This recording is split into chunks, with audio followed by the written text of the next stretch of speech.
নমস্কার বন্ধুরা, প্রিয়াজ ম্যাজিক চ্যানেলের প্রথম পর্বে আপনাদের সকলকে স্বাগত জানাই। আজ আমি আপনাদের সাথে এঁচড়ের কোফতার রেসিপি শেয়ার করব। তাহলে চলুন এবার রেসিপিটি দেখে নেওয়া যাক। এঁচড়ের কোফতা কারি বানানোর জন্য আমি প্রথমেই এখানে এঁচড় আর আলুটা সেদ্ধ করে নিয়েছি। আমি 500 গ্রাম এঁচড় নিয়েছি। এঁচড়টা ভালো মতো কেটে নিয়েছিলাম ছোট টুকরো করে, আর আলুটা দুটো একসাথে 3 থেকে 4টে ভেসেল দিয়ে আমি সেদ্ধ করে নিয়েছি।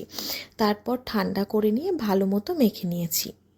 এঁচড়ের কোফতা বানানোর জন্য আমি এই এঁচড় আলু সেদ্ধর সাথে কয়েকটা মশলা এখন অ্যাড করে দেবো, যার মধ্যে প্রথমেই দিয়ে দিচ্ছি স্বাদ অনুযায়ী লবণ, 1/4 চামচ মতো হলুদ গুঁড়ো, 1/4 চামচ কাশ্মীরি রেড চিলি পাউডার, 1/4 চামচ গরম মশলা গুঁড়ো, আর একটা ভাজা মশলা যেটা 1 চামচ দিয়েছি। এর মধ্যে সমস্ত রকম গরম মশলা মানে গোটা গরম মশলা, শুকনো লঙ্কা আর জিরে ধনে আমি রোস্ট করে অ্যাড করেছিলাম। তারপর দিয়ে দিলাম কুচনো কাঁচা লঙ্কা, বেসন হাফ কাপ মতো বেসন দিয়েছি। আর তারপর এখন দিয়ে দিচ্ছি আদা কাঁচা লঙ্কা আর রসুনের একটা পেস্ট, যেটা 1 চামচ দিয়েছি।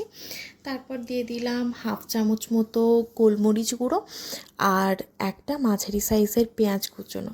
সব কিছু ভালো মতো মেখে নিচ্ছি। তারপর দিয়ে দিচ্ছি একটুখানি ধনেপাতা কুচোনো। এখন এই ধনেপাতাটাও ভালো মতো মিশিয়ে নিয়ে তারপর কোফতার জন্য যে বলগুলো সেগুলো তৈরি করব।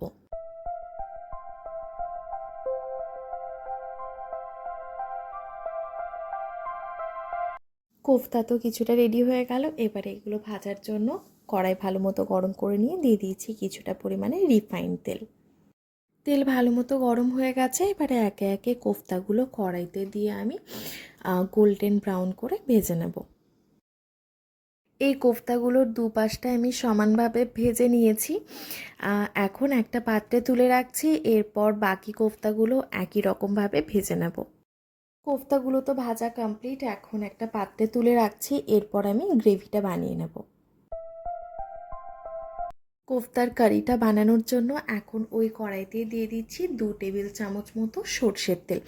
আপনারাও চেষ্টা করবেন সর্ষের তেলেই বানানোর কারিটা, তাহলে কিন্তু স্বাদটা বেশি ভালো আসবে। আর তেল ভালো মতো গরম হয়ে গেছে। তারপর দিয়ে দিলাম তেজপাতা, শুকনো লঙ্কা, গোটা জিরে আর গোটা গরম মশলা। ফোড়ন থেকে সুন্দর একটা গন্ধ বেরোলে এরপর দিয়ে দিচ্ছি দুটো মাঝারি সাইজের পেঁয়াজ কুচোনো। পেঁয়াজটা ভাজতে ভাজতে আমি কিছুটা পরিমাণে চিনি দিয়ে দেবো, একদমই সামান্য, যাতে চিনিটা ক্যারামেলাইজ হয়ে পেঁয়াজের সুন্দর একটা ব্রাউন কালার চলে আসে। পেঁয়াজটা মোটামুটি ভাজা হয়ে এসেছে। এখন দিয়ে দিচ্ছি আদা রসুন আর কাঁচা লঙ্কার পেস্ট 2 চামচ মতো। এবারে গ্যাসের ফ্লেমটা লোতে করে 2 থেকে 3 মিনিট সময় ধরে আদা রসুন আর কাঁচা লঙ্কার পেস্টটা পেঁয়াজের সাথে ভালো করে ভেজে নেব। এবারে কিছু আমি রেগুলার মশলা অ্যাড করে দেবো, যেরকম হলুদ গুঁড়ো অ্যাড করে দিলাম হাফ চামচ মতো, কাশ্মীরি রেড চিলি পাউডার 1 চামচ, জিরে গুঁড়ো হাফ চামচ আর ধনে গুঁড়ো 1 চামচ। এর সাথে দিয়ে দিচ্ছি স্বাদ অনুযায়ী লবণ। মশলা ভালো মতো নাড়াচাড়া করে মিশিয়ে নিচ্ছি। এরপরেই দিয়ে দিচ্ছি একটা মিক্সচার, যার মধ্যে আছে 6টা কাজু বাদাম, 1/4 কাপ টক দই, 1 চামচ পোস্ত আর একটা কাঁচা লঙ্কা। এবারে ঢাকা দিয়ে মশলাটা 15 মিনিট সময়ের জন্য খুব ভালোভাবে কষিয়ে নেব, যাতে তেল ছেড়ে আসে। আর ঢাকা দিয়ে যখন মশলাটা কুক হবে তার মাঝে মধ্যে কিন্তু ঢাকা উঠিয়ে চেক করে নিতে হবে, যাতে মশলা কড়াইতে লেগে পুড়ে না যায়। আর প্রয়োজন অনুযায়ী সামান্য একটু গরম জলও অ্যাড করে দিতে হবে। এবারে অ্যাড করে দিচ্ছি 4 চামচ মতো ফ্রেশ ক্রিম। ভালো মতো নাড়াচাড়া করে মিশিয়ে নিচ্ছি। এরপর আবার 5 মিনিটের জন্য ঢাকা দিয়ে আমি কুক করে নেব।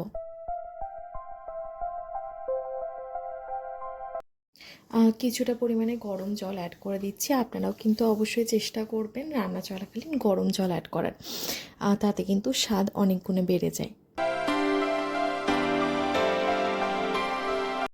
অ্যাড করে দিচ্ছি কিছুটা পরিমাণে ধনেপাতা কুচোনো। গ্রেভি তো মোটামুটি রেডি হয়ে গেছে। এবার আমি ভেজে রাখা কোফতাগুলো দিয়ে দিচ্ছি।